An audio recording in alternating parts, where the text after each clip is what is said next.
nosotros vamos a presentar diseño de la investigación. Primero vamos a hablar acerca de la formulación de la hipótesis. Según Sampieri, las hipótesis son el centro, la médula o el eje del método deductivo cuantitativo. Entonces, ¿qué son las hipótesis? Son las guías de una investigación, un estudio, identifican lo que tratamos de probar y también se definen como explicaciones tentativas de teorías de investigación. Se caracterizan por que se derivan de la teoría que ya existe, deben formularse de manera de proposiciones y no necesariamente son verdaderas, se pueden comprobar o no. Estos son los casos en donde hay formulación de hipótesis. En el exploratorio no hay formulación de hipótesis, en el descriptivo solamente cuando se pronostica un hecho o un dato, y en el correlacional se formulan hipótesis correlacionales y en el explicativo se formulan hipótesis causales. Para esto también tenemos que hablar de las variables. Las variables es una propiedad que puede fluctuar y cuya variación es susceptible a medirse o observarse, y adquieren un valor científico cuando llegan a relacionarse con otros. En cuanto a los pasos para la definición de las variables, decimos que primero tenemos que emplear un mismo significado en donde las variables de las hipótesis, aquí es común que el mismo concepto se emplee de maneras distintas.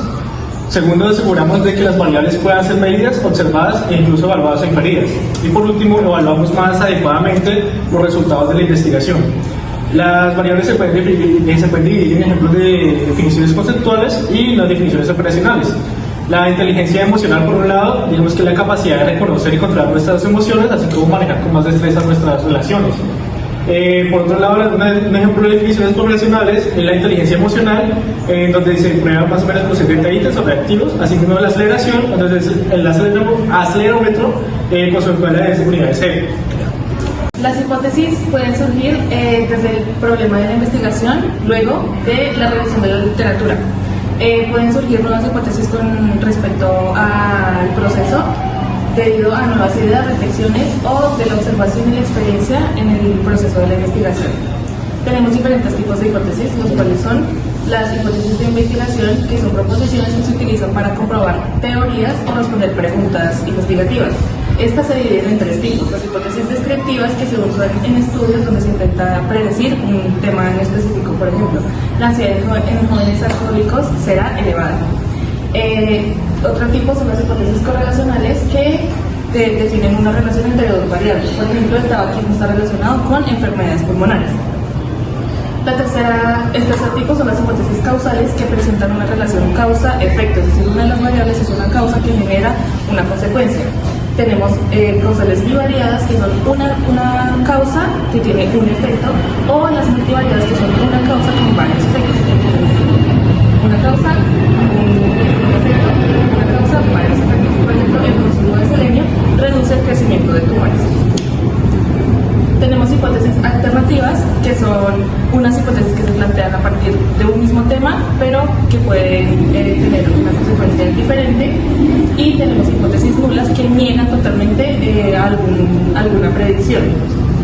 Por ejemplo, aquí tenemos una hipótesis de investigación que sería: el candidato A obtendrá entre 50 y 60% de votos. La nula sería: el candidato no obtendrá entre 50 y 60 votos, y la alternativa obtendrá más del 60 y menos del 50%.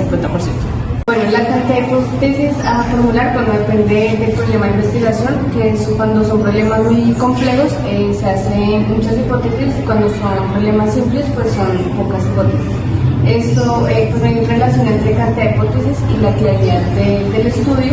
Se debe plantear solo el número necesario y pertinente, y una investigación puede combinar hipótesis descriptivas, correlacionales, de diferentes grupos y causales, como lo explicó mi compañera. La prueba de hipótesis es el proceso en el que se somete una hipótesis para hacer una prueba empírica.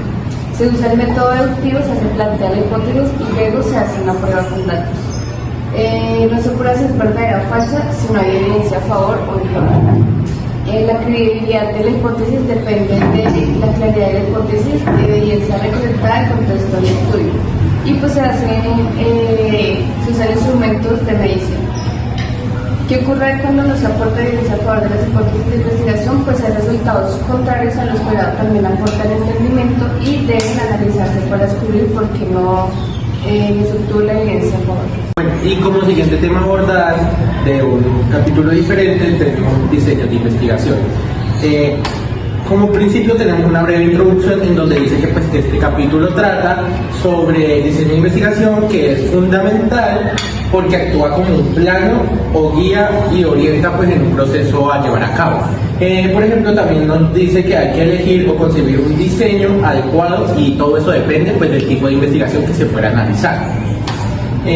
También podemos encontrar que como objetivo guiamos al investigador con, pues, la selección del diseño de la investigación más adecuado para su investigación y debería cumplir varios objetivos del estudio. También podemos observar, pues, que es un diseño de investigación como tema, que el diseño de investigación es el plan o estrategia que se da para, pues, guiar al investigador para recolectar datos sobre, pues, su investigación. Este diseño debe ser coherente, pues, con el planteamiento del problema. El tipo de diseños se basa en un enfoque cuantitativo y los diseños se dividen principalmente en experimentales y en no experimentales. Los diseños experimentales son donde se manipula intencionalmente las variables independientes para observar los efectos.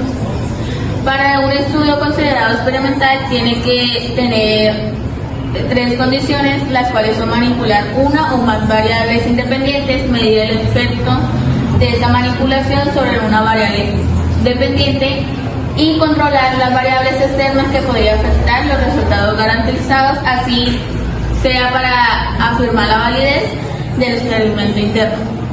Pues podemos encontrar diferentes tipos de diseños. Primero tenemos los que son los pre-experimentales, que son los que casi no, son los más simples. Esto no tiene casi efecto sobre la variable y pues es lo que afecta a lo que es el resultado final. Tenemos los experimentos, que estos sí manipulan lo que es la variable, entonces nos van a tener un mejor resultado sobre lo que se quiere estudiar. Y tenemos los experimentos puros, que son los más confiables y completos, ya que se cumplen con todas las condiciones y parámetros que nos piden los diseños. Tenemos diferentes diseños que son los más complejos, que son los diseños de series canónicas múltiples y diseños factoriales. Esos, pues, son los que permiten estudiar relaciones más complejas entre diferentes variables que necesitamos estudiar. Y pues tenemos lo que es la validez externa, que es la que controla lo que son los factores internos, y estos son los que tienen la capacidad de generalizar diferentes contextos y variables que necesitemos. En eso, pues, tenemos diferentes contextos donde podemos estudiarlos en laboratorios y en ambientes abiertos. Esto, pues, cada uno tiene sus ventajas y desventajas, ya que en laboratorios, pues, tenemos lo que es un mayor control y lo que es el, pues, ambiente abierto, pues no. Y tenemos lo que es la simbología de los diseños, que es donde se introducen las diferentes notaciones para tener conocimiento sobre los diseños y qué tipo de diseño es.